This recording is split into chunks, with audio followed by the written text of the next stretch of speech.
All right, shalom, shalom. We're going to start off by giving all praises, honor, and glory to Yahweh, by Hashem, Yahweh Chai, by Hashem, Rakah Kodash. We say give double honor to the apostles and the bishop elders of great millstones for teaching his word and truth and sincerity and for ruling well. Salutations to the elect across the four corners of the globe who are waiting patiently for the day of salvation, the day of our redemption. Right, real quick, Shema prayer is Shema Yasha Allah Yahweh Allah Hayanawa Yahweh Achad. Shema Yasha Allah Yahweh Allah Hayanawa Yahweh Achad. Shema Yasha Allah Yahweh Allah Hayanawa Yahweh Achad. And that's the Shema prayer is Hear, O Israel, Yahweh, our Lord, our power is one Yahweh. All right. Hey, I'm a brother Gabar Yahawada from GMS Hawaii. This is a brother Khan Allah. Khan, we the brothers from GMS Hawaii.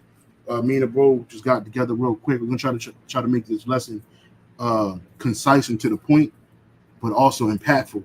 The title of this lesson is entitled "Christianity is Racist and It's Edomite Supremacy," and it was inspired by this video right here that I'm about to play right now. I'm gonna play it in its entirety, just for the sake of time.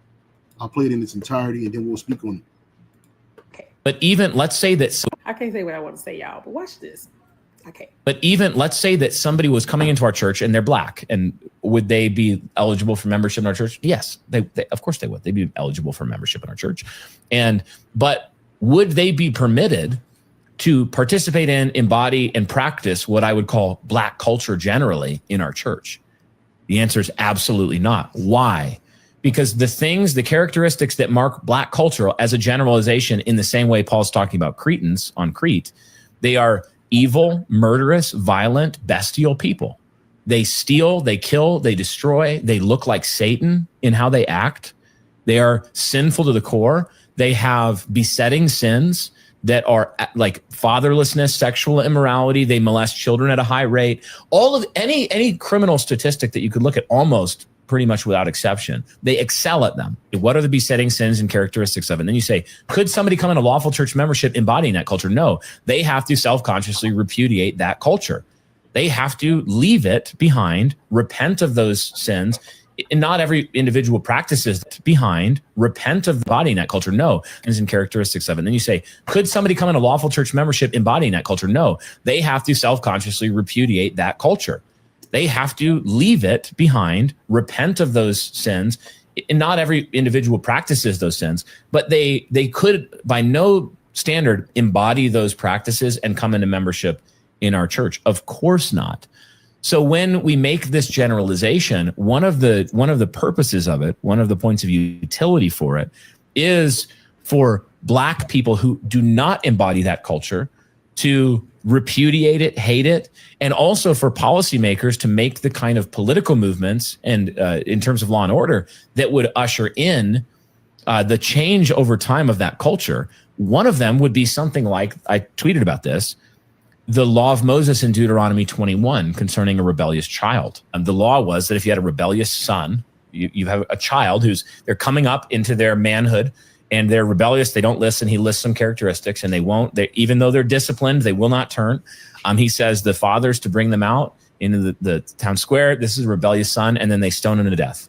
They kill him. And an armed robber would certainly be one of those. Oh, absolutely. Armed robber, all the ghetto violent culture. Crime. Basically, take ghetto culture, it would describe this to a T. If you did that over 3 generations, how much violent crime would you have in the 3rd and 4th generation? Much, much less. And the Most High gonna kill, and the Most High is gonna destroy you. Fucking it's coming into our church, and they're Edomites are the worst people on the planet Earth. You're a bunch of liars. You're deceitful. You're spiteful. You're hateful, right? And we don't want to worship your Jesus Christ. We don't want to be a part of you, right? He had the audacity to bring out the law of Moses, like he followed it. You're not even allowed to follow the law of Yahweh Bashem Yahushua in this world openly. If we were able to take a disobedient child, son or daughter, right, who was rebellious, and it don't just say the father, bring him out. It says the father and the mother, bring him out so they can be stoned. And why did the Lord do that? He did it openly to keep rebellion out of our nation, right? It had nothing to do with what you talking about.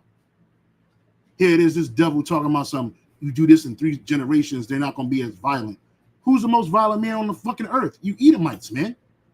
You talking about some armed robber. You Edomites are the armed fucking robbers, bro. You created subculture, the so-called ghetto culture. Who puts that on blast? Edomites look at every so-called Negro, Latino as ghetto. Even if you prove them wrong. The only time you prove them that you're not so-called ghetto is if you're imitating them. You acting like an Edomite, you got to stick up your ass. You trying to imitate Esau's so-called way of life, right? You go to his church and worship his God, his Christ, a so-called white man. You ain't allowed. If a father and a mother took his son or daughter that was rebellious at 12 years old, because that's what it was. He didn't mention the age. He didn't mention the age. They said at 12. If he's 12 years old, you got a rebellious son, even at 12 years old, whereas in this society, they got 12-year-olds sitting in the house all goddamn day playing video games, strapped to a goddamn a tablet, right? Watching their cell phones, looking at Lord knows what. Don't want to do no household chores, don't want to be productive. At 12, man, in this society, they said you're a child. But wait a minute, you just said if we were allowed to enact these laws, these Edomites don't enact these laws against their 12-year-old sons. I just saw a video today. 2 13-year-old boys, Edomite boys, were planning to shoot up a fucking school because they was following after Columbine. And the mom and the dad in the court talking about something. Oh, he's just a little boy. He doesn't know any better. He didn't know what he was doing. You go to this fucking house, these little niggas is ordering weapons and bullets off of the dark web with I don't know whose money. 13 years old, but he's just a little boy. I wish I could find that video. I would share it with you. Are you going to say the same thing about him? Or is he violent? Right? Hold on. Let me see if I can find it. 2:13. Charge with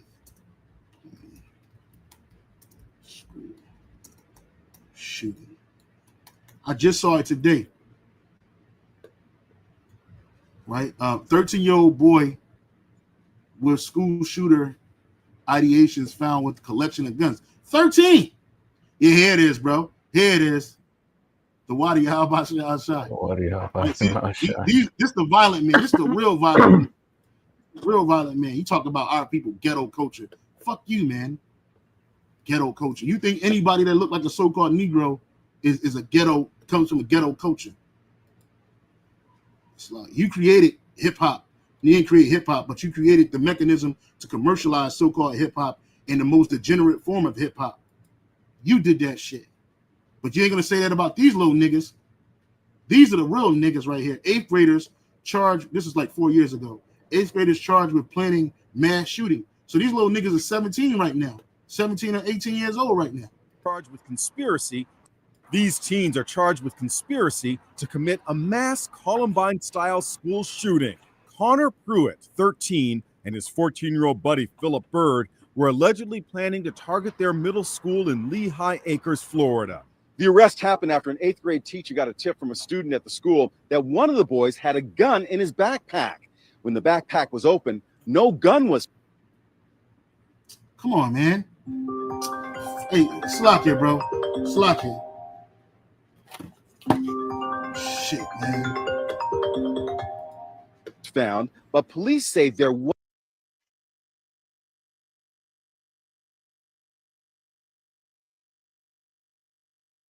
was a map with markings allegedly showing the exact location of all of the surveillance cameras in the school. The teens are said to have been extensively studying the 1999 Columbine massacre. What do you say about what you think their intent was? I am absolutely convinced that we prevented a mass shooting.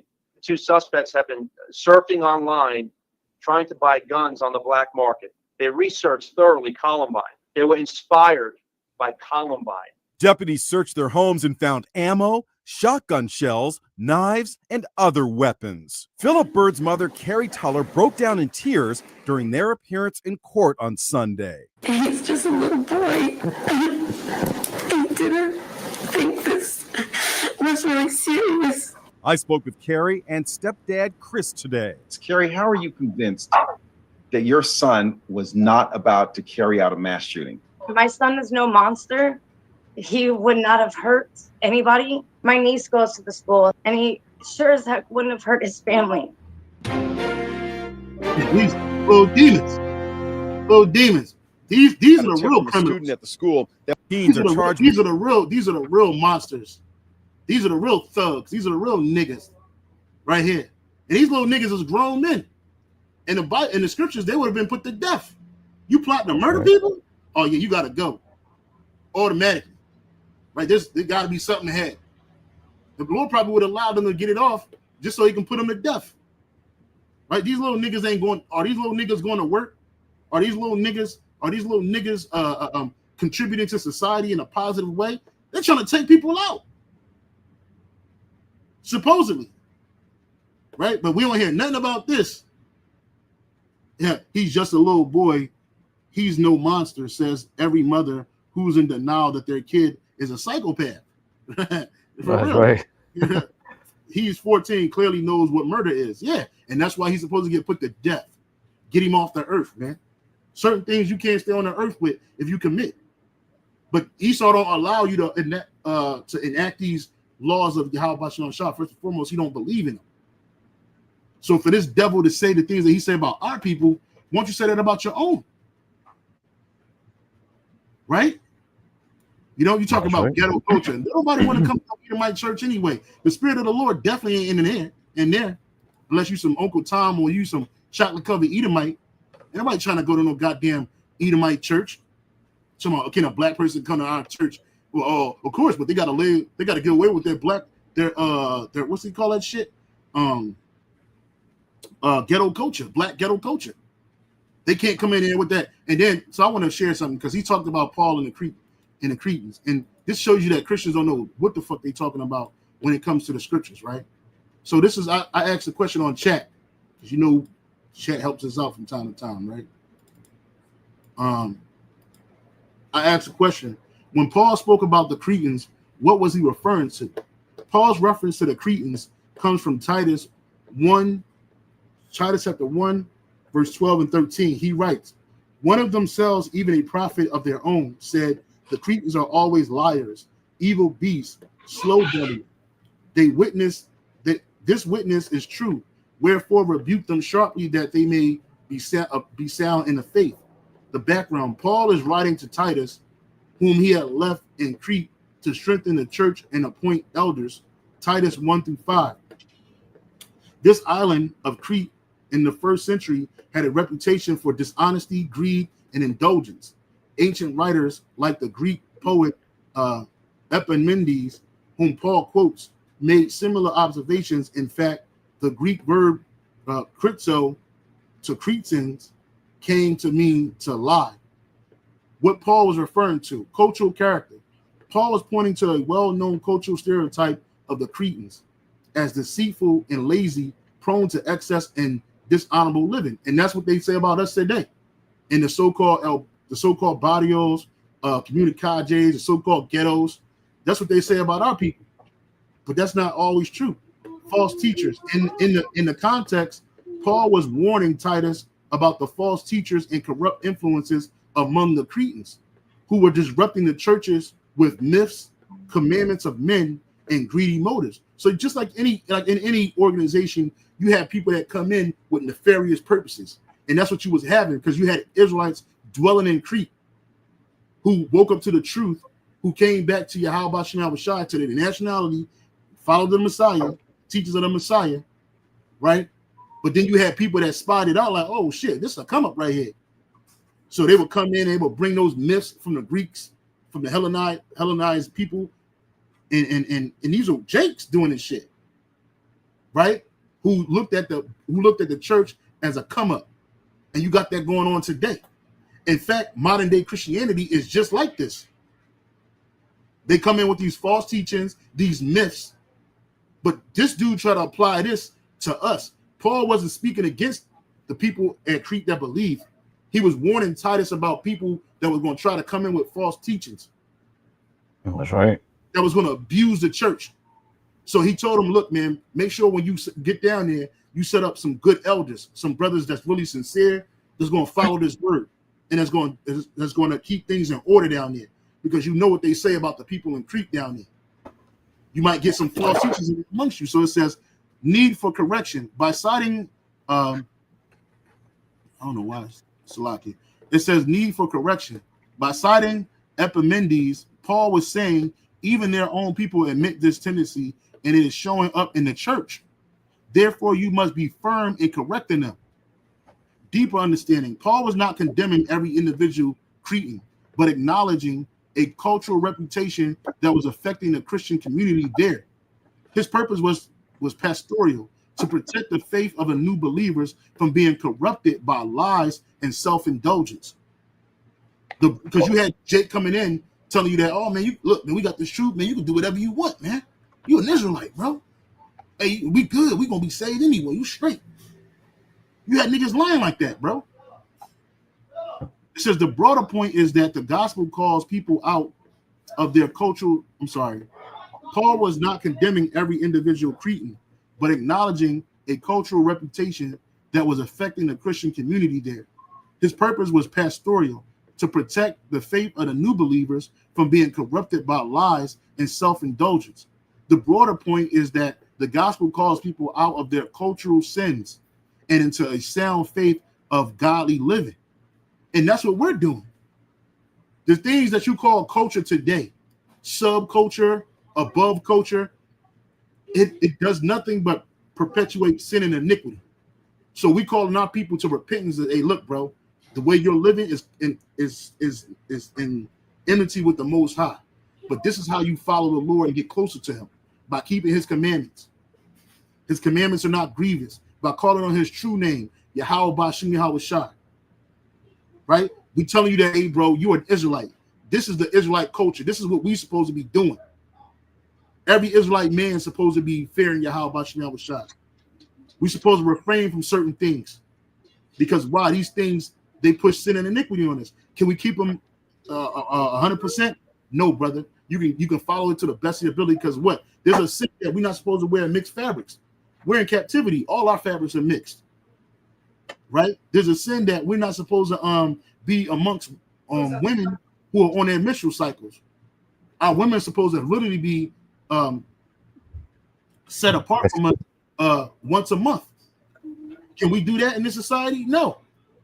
So now we unclean. Every time your woman sit on the couch, she sit at the table, she touch a plate, she touch a pot and a bowl. Guess what? That's unclean. Now you unclean until the evening or the next day. Can you follow that? No, we can't keep that. You got the law of the Sabbath. You ain't supposed to work, do no kind of servile work on that day. It's a day of rest and remembrance of the law, statutes, and commandments of Yahweh Bashim Yahweh Shai. Most brothers got to work on the Sabbath, depending on when it falls. Even high holy days. Why? Because you're in captivity. But the scripture says, in their captivity, they shall remember themselves. What's that mean? We're remembering that we're Israelites. This is our culture. These Edomites, they running around here acting like they're holier than thou, right? Not this demon. They're holier than thou, right? Talking about joining his church. He's already has a bias that cannot be erased. Because in his mind, anybody that's a so-called black man or woman, they got ghetto culture in them. And they can't be over here. He said this nigga, he's a real nigga. He said that black people lead in all violent crimes and molestation. Didn't he say that, bro? Did you hear him say that? Yep. Check this out. Cause see, we do research around here. You ain't finna sell us no dream. You ain't finna sell us no lie. I said, what race in America leads in child molestation crimes? Statistics from sources such as the United States Sentencing Commission, or the USSC, and the Rape, Abuse, and Incest National Network, or RAIN, show that the majority of child sexual abuse offenders are white. However, this does not mean that white Americans are more predisposed to these crimes. The reason behind these statistics are complex and disproportionately higher or lower numbers in any one racial or ethnic group can be influenced by multiple factors. So I looked at it right here. Statistical breakdowns about race. Based on data from the USSC and RAIN, the percentage of child sexual abuse offenders by race breaks down as follows. Number 1, white. 55.1 to 57.5% of people that molest and sexually abuse children are white people, particularly probably white men and women. You start to see an uptick of these Edomite teachers that look kind of young going into these schools, substitutes or even permanent teachers, sexually assaulting their students. But you don't see that on the news every 5 minutes. You see Shaniqua getting in the fight, stealing from the store. You see Raymond and Jorge shooting each other up, because news is extremely biased and it skews the mindset of people. It indoctrinates people. It says blacks commit 13.9 to 27% of sexual crimes. Hispanics 11.8 to 15.2. Native Americans, you see the Israelites are underneath of the white man. Native Americans 12.1 and 13%. So it says additional resources are for understanding child molestation, rape, abuse, incest. National Network provides statistics on perpetrators of sexual violence based on data from national studies. So this is a national study that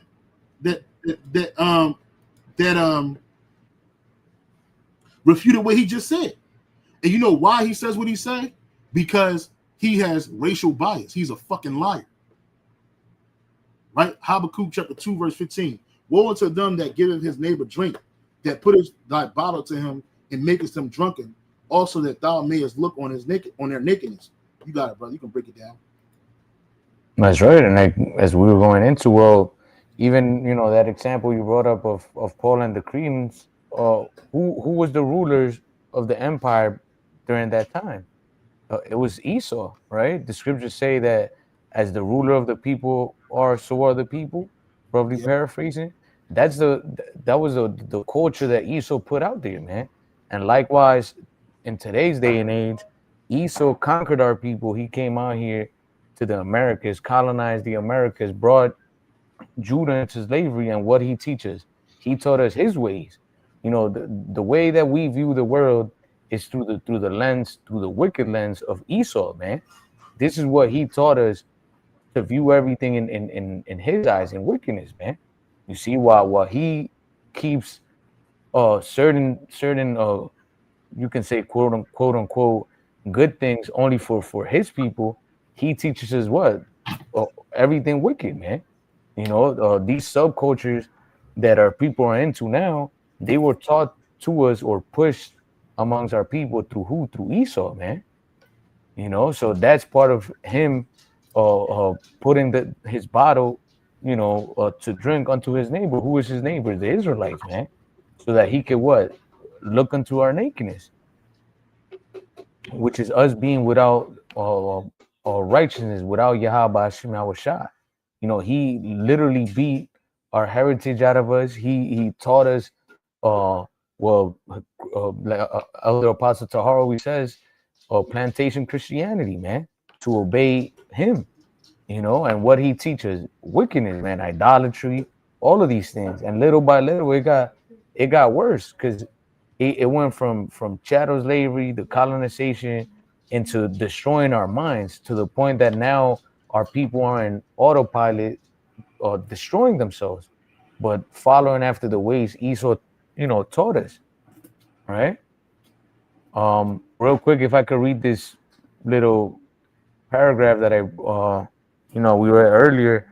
I put, how did subcultures in America for blacks and Latinos come to such popularity? Examples: gangster culture and narco culture.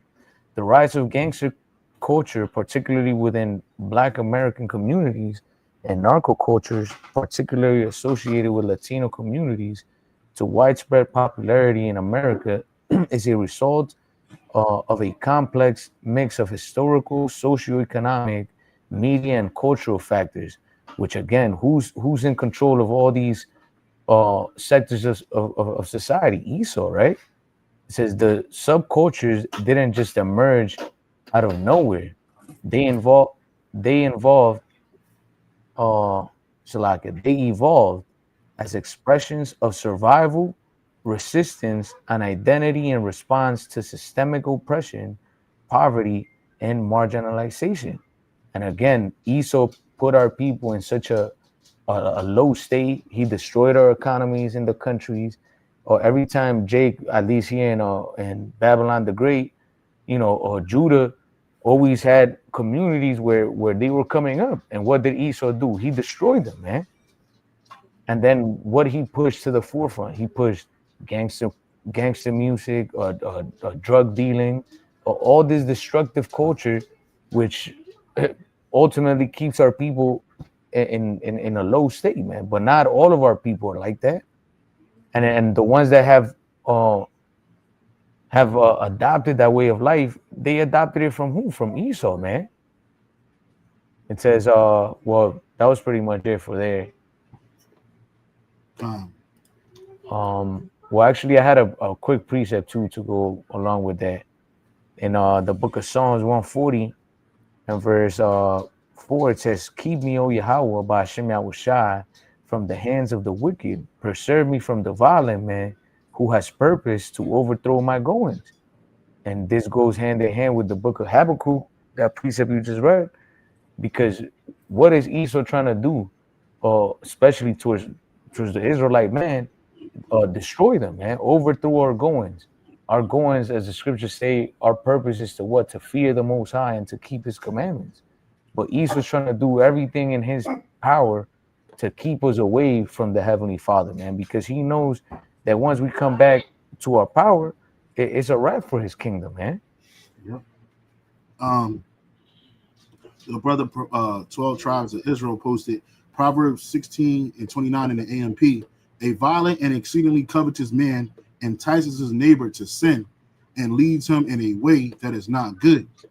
And that's why you got like the brother was going into, you got gangster rap, narco culture. Esau is the one behind that. Jake don't run the multimedia companies that push that shit out there like that. When hip hop or so-called rap first got invented, it was people talking about the harshness of living in the places they were living, the ghetto, right?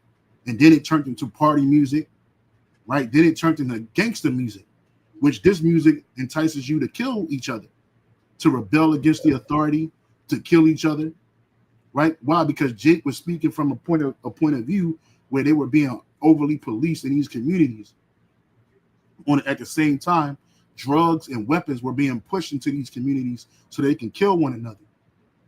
Right? Most people, when they talk about the drug wars, they kind of focus on crack because that's when the drug wars started in the 80s and the 90s.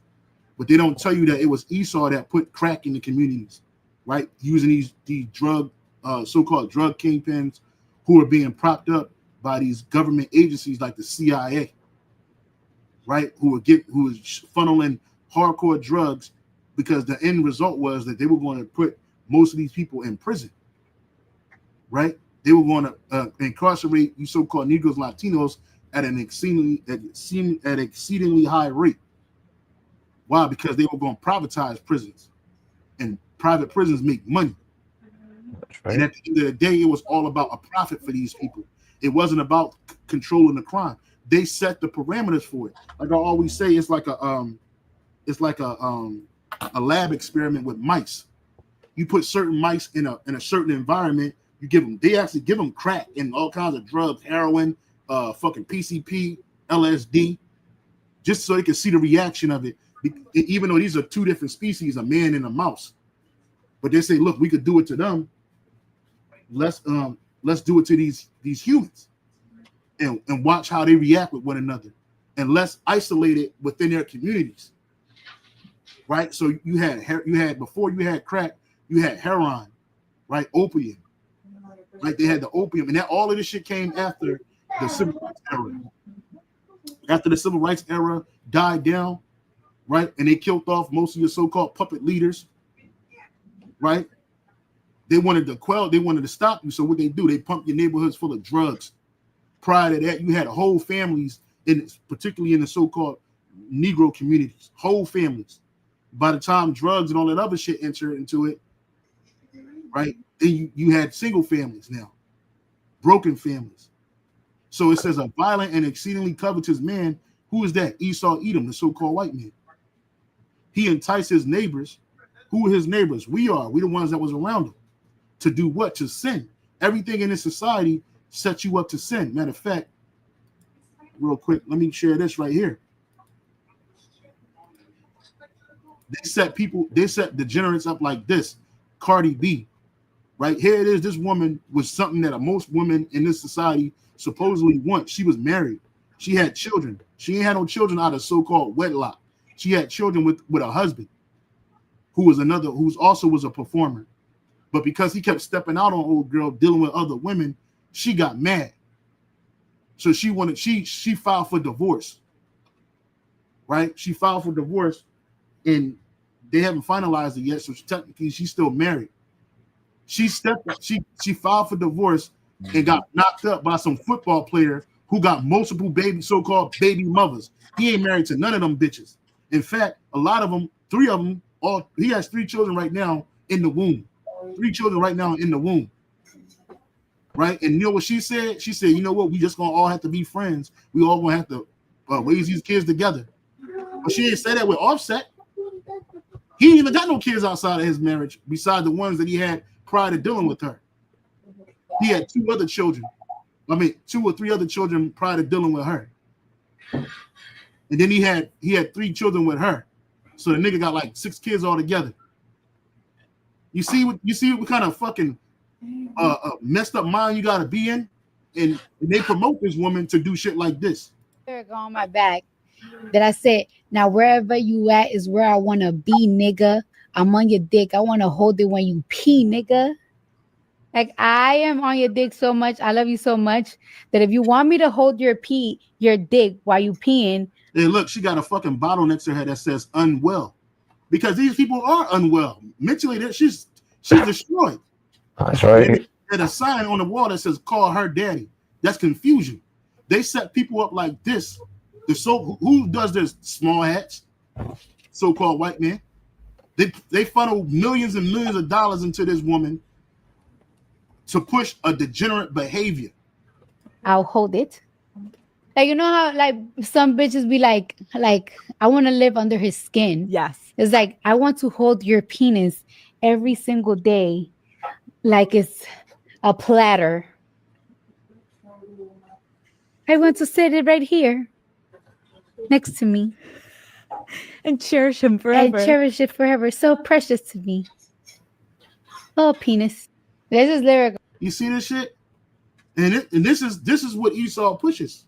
This is that shit that entices Jake to go off, particularly the women. Right? Somebody said right here, I don't know, man. Bring back being a lady. Yeah, these hoes don't know what that. It says, some woman says, I wish y'all would shut up sometimes. Y'all expect all people to act the same.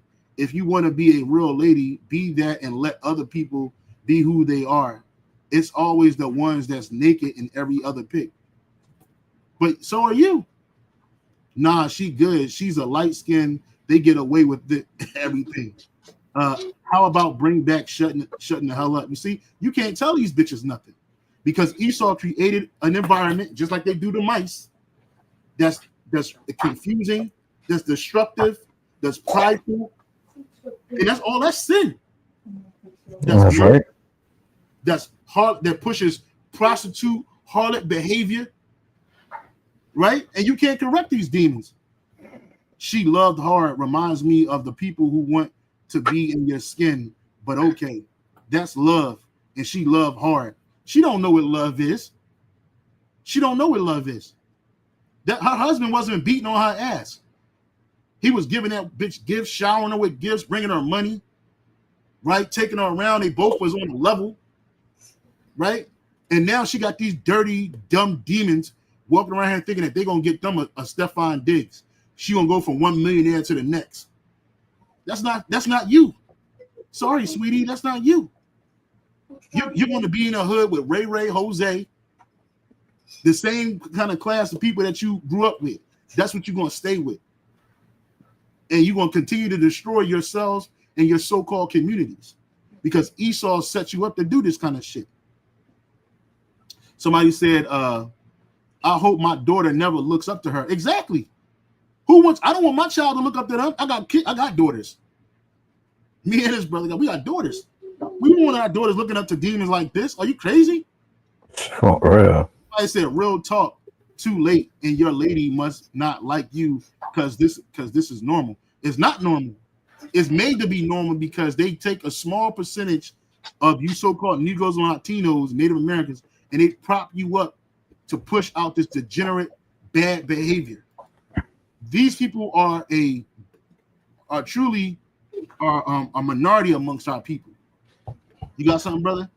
Yeah, I got a quick precept in the book of Psalms 12 and verse 8 in the KJV. It says, "The wicked walk on every side when the vilest men are exalted." And then in the AMP it says, "The wicked stirred about in pompous self-importance on every side, as vileness is exalted and baseness is prized among the sons of men." And Esau has made baseness and vileness prized, amongst the sons of men. Everybody's trying to be like Cardi B or like these wicked individuals in the industry. I'm speaking about our people, man. Why? Because it brings the bag, it brings money, So our people are chasing after this type of lifestyle, and they praise it, man. When in reality, this is a self-destructive. Straight up.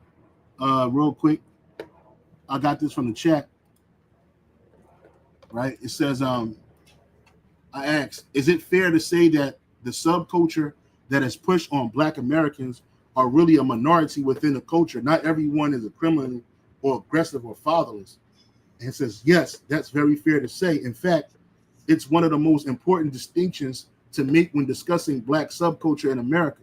Stereotypes versus reality. Stereotypes, the pushed image. The media often highlights the most sensational aspects: violence, crime, broken families, hypersexuality. We just showed you an example of that, as if they represent the majority experience. Reality, the majority, most Black Americans are not criminals, not aggressive, not growing up without fathers. The U.S. Census Bureau and the Pew Research data show that the majority of Black men are not incarcerated. The majority of Black children do not have active, the majority of Black children do have active fathers, even if not living in the home. And the vast majority of Black Americans live ordinary, working, and middle-class lives. You see? It says why the negative minority gets amplified. It says media economics. If it bleeds, it leads. Negative, dramatic stories, crime, dysfunction attract more viewers and clicks than stories about stable families or normal life. And that's why people preferred Good Times over the Cosby Show. Right? The Cosby Show, it wasn't about a rich, affluent family, even though they were affluent. It was about Black Jake not having to worry about money and were able to play active roles in their kids' lives, even though they had high-level employment. The father was a obstetrician with his own practice out of his home. His mother was a high-powered lawyer who never went to work. She rarely fought cases. She was always active in her kid's life at home, cooking meals, dealing with the everyday stresses of raising children. She raised a house full of girls and one boy, right? And all of them were able to live their life and have their own personal experience and always be able to come home without being cursed at, worrying about if they ain't got the rent money for the next month. You see? But they took that show off the air. And what they give you? Good Times, Sanford and Son, Martin,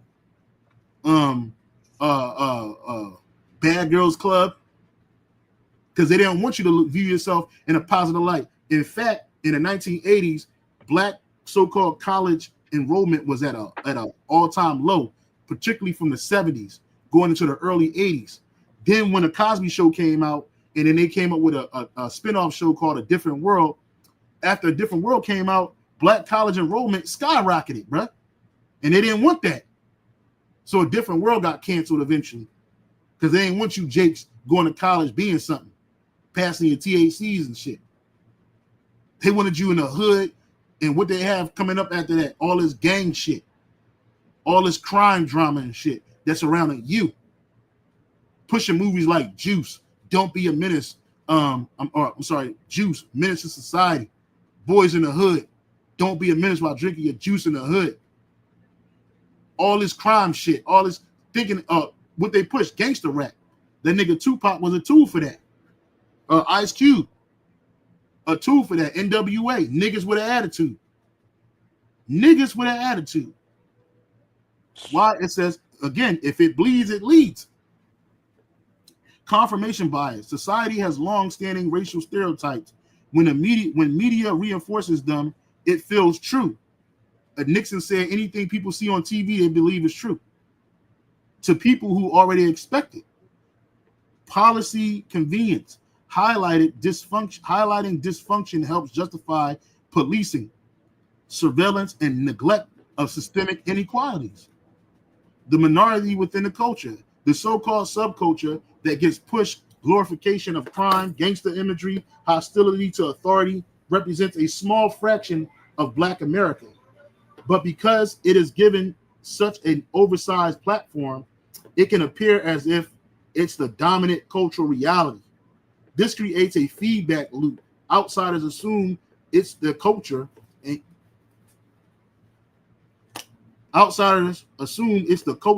and young people inside the community sometimes adopt it because it seems like the only narrative of Black identity available. That's why you see all these little niggas running around calling themselves YNs, walking around with ski masks and dressed in black, looking like little demons, acting like demons. Right? So it gets over saturated into the media spotlight, and so people assume that this is how everybody is. Give me Ezekiel 9:4.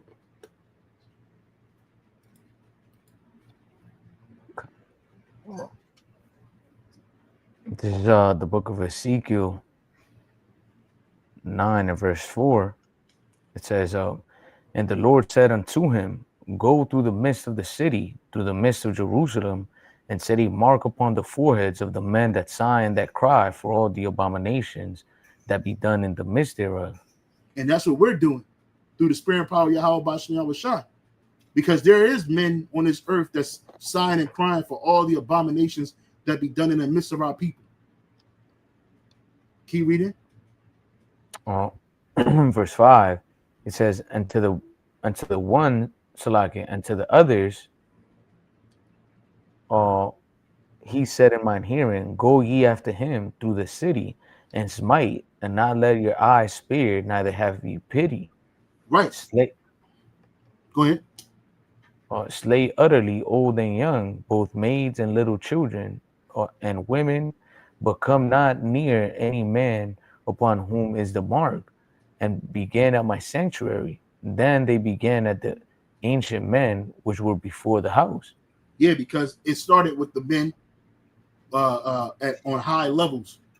Right? When you read the book of Ezekiel, you read about how a lot of these older men, even priests, were going into the into these dark spaces, worshiping the sun. The Lord told Ezekiel to dig a hole in the wall and look at what these niggas is doing. And he saw it. Niggas committing idolatry. And he's supposed to be priest, going off. The women worshiping Tammuz, weeping for these idols, teaching the children to do so. So the Lord told the angel, told Ezekiel, hey, set that mark, that Thawah, which is a pardon, which is an exemption from judgment, because these men are sighing and crying for all the abominations. They're not following these ways. The scripture says, among my people are found the wicked, right? I found wicked men, right? That's right. And somebody, I don't know who, I can read it, but somebody named Quashar,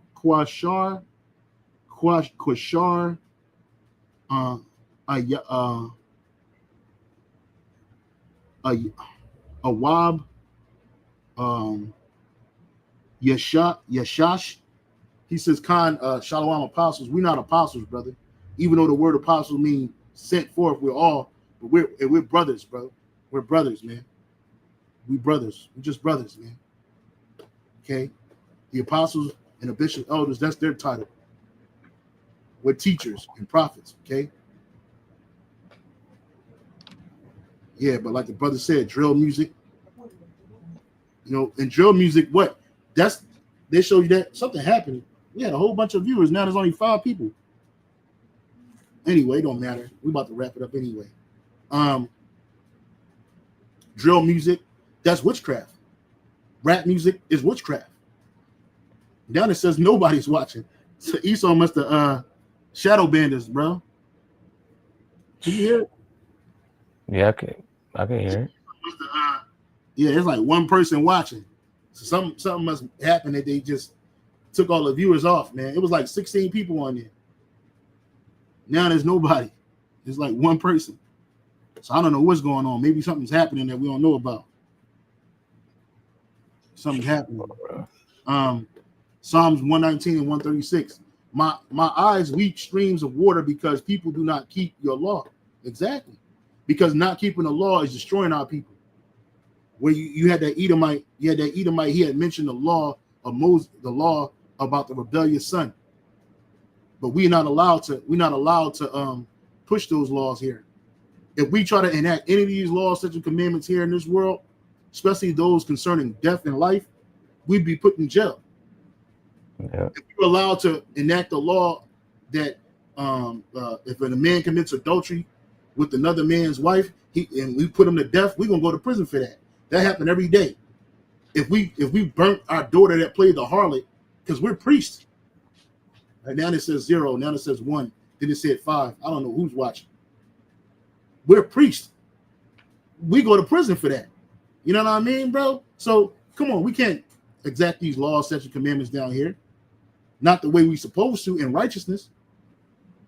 And you got it, bro. I was gonna say, and it's crazy because he mentioned so-called black culture, and like we were going into this is a result of what? Of ultimately, Esau pushing that subculture upon us. And even if they didn't, if our people didn't fall into that subculture of gang banging or narco music, what are we following after? We're following, or not us, but speaking as our nation, the 2/3 of our people, what are they following? They're following after the ways of the heathens, man. Which ultimately is destructive in itself for them. He has a problem with so-called black culture, which is what Esau gave our people, man. That's not our culture. Our true culture is what Yahweh Hashem Yahushua gave us, a true heritage.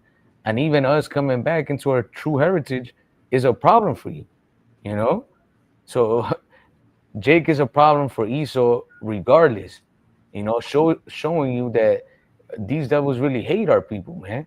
They don't care if you're on one side of the spectrum or on the other, whether righteous or wicked. They just don't want you around. You either submit to them or you're a problem. You see?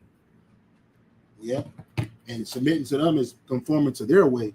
But Esau, the last scripture, get Psalms 50 and 16. You Edomites, you ain't, and you could just read it. One of you bros can post it in the comment. Oh, you already had it on deck? Yeah. Go ahead, bring it out, bro. This is the book of Psalms 50 and 16. It says, "But unto the wicked the Most High saith, What hast thou to do to declare my statutes, or that thou shouldest take my covenant in thy mouth?" Yeah, what you got to do with that? You don't keep the Lord's law, statutes, and commandments. Hey, look at this nigga's haircut. He lined up, right? But he's some type of Christian. He's supposed to tell you what it said that we had something called besetting sins, right? Besetting sins or besettings. What are besetting sins? Besetting sins is a persistent and deep-rooted pattern of sin that someone struggles with frequently, often due to temperament or habit. The term, which comes from Hebrews 12 and 1, describes a sin that clings so closely or hangs on us, making it particularly easy to fall back into it. Examples include pride, lust, anger, laziness, or dishonesty. which individuals may try to manage or rationalize rather than fully overcome. Right? But you Edomites, you're the man of sin. All sin stick to you, nigga. You commit sin like flies eat shit. You love it. You the man of sin. That's right. Yet you want to try to make yourself the model for dignity and integrity and honesty. When you're the devil. The reason why you're here is because your forefathers stole this land from the children of Gad and Reuben and Issachar. Right? You took stolen land and took it to yourself. And then what else you do? You oppress the children of Israel. You put them in captivity, slavery, right? Wage slavery, chattel slavery, sexual slavery. You did that. And then you want to try to hold the Bible to you like our people got to come amongst you. We don't want to be amongst you. Not the men that truly worship Yahweh Bashim Shah in spirit and truth. So what do you got to do with this Bible? Bring it down again. Bring it out again, bro. Psalms 50:16, it says, "But unto the wicked the Most High saith, What hast thou to do to declare my statutes, or that thou shouldest take my covenant in thy mouth, seeing thou hatest instruction, and casted my words behind thee." Yeah, and then when you read it in the NLT, it says you treat the Lord's words like trash. Right? You don't keep his law, statutes, commandments. If you did, you wouldn't have homosexuality, lesbianism. You wouldn't have pedal rings. And who runs those pedal rings? You Edomites, starting with the tribe of Amalek. You're the ones that lead the world in violence. You wear violence as a garment. You don't talk that shit, talking about how people are liars and thieves, and they just have this. But not having a father in the home is part of the curses, nigga. So it shows us that we're living the prophecies. Right? Not having fatherless homes. And why are most of the fathers out of the home? Because you Edomites created these social programs that benefit women that are so-called single. Right? So you don't encourage marriages. You don't have social programs that help married couples. You don't have social programs to encourage responsibility in marriages. Right? In marriages, when a man lays down with a woman, you encourage bestiality. You encourage pedophilia. You encourage homosexuality, lesbianism, transsexuality. You encourage that in this system. None of your lawmakers, none of your presidents are outlawing any of those things. So that means, but you swear on the Bible, what you going off by doing that? Then you want to try to paint yourself as some type of Christian nationalist. Now you're the man of sanctification and holiness. When in reality, you're the man of sin. That's right. Some brother said, Salakia, he says, Khan, our IQ level drops down watching TV. That's what I tell my son. Well, it's not even just that. First of all, the IQ was created by Amalekite, so-called white man. Intelligence quota. And what's the basis for that? No, the world, the whole system dumbs your children down. You send them to these schools, they dumbing your children down. You let them watch TV, you let them hold tablets and watch. The majority of Americans can't even read. They don't even know that America is a continent. They don't even know that. For real. Nigga couldn't tell you on a map where Israel is and where it starts and stops. Ask them what the capital of America is. Texas. What? What's 9 plus 11? 21. You know what I mean? Through. That's right. You got it, bro. I had asked the chat. I put, can we they send Salaki? Can we then say that these destructive subcultures are a result of white, British, Portuguese, and Spanish colonizers pushing them on their captives to keep them in a low state?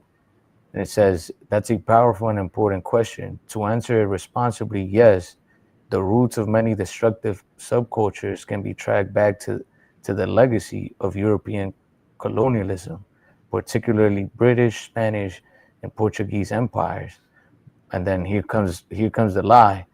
But it's important to understand the connection in terms of long-term systemic effects, but not as a direct intent to create gang and narco culture, which it was a direct intent. You know, Esau will tell you that it wasn't. I mean, of course, our people to a point have a great part in destroying themselves, but Esau intentionally created these environments for our people.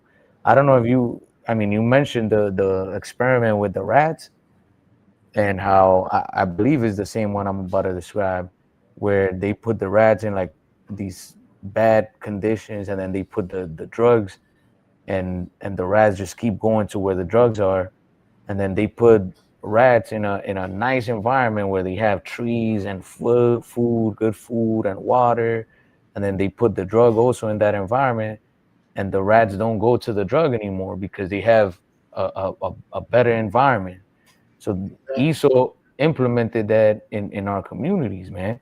This is why when you go to the ghetto, there's no trees, you don't see landscaping, everything is just like depressing. You got liquor stores, tobacco stores, like a It's bunch of dark. wickedness, man, that It's keeps us dark. in a low state.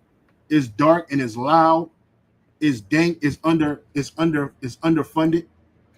That's right. I was gonna play a video, but just for the sake of time, we had this one guy. He was talking. His name Thomas Sowell, and he was speaking about how like children that grew up in Germany didn't have children of black GIs and American GIs that were left in Germany, that they feared their IQ was on the same level as any average German child, white German child. And Thomas Sowell said because they didn't have subculture, right? They didn't have gangster rap, right? They didn't have this constant whorish culture being pushed on the youth. They didn't have a constant violent culture being pushed on the youth.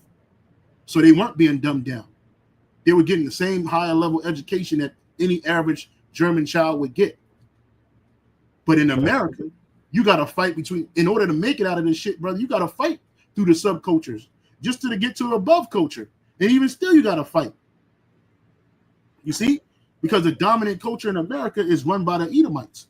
So brothers say Esau is the epitome of debauchery, excessive self-indulgence, and sensual pleasures, such as sex, drugs, and alcohol, often to the point of being considered immoral or wild behavior. Because Esau is the wild man.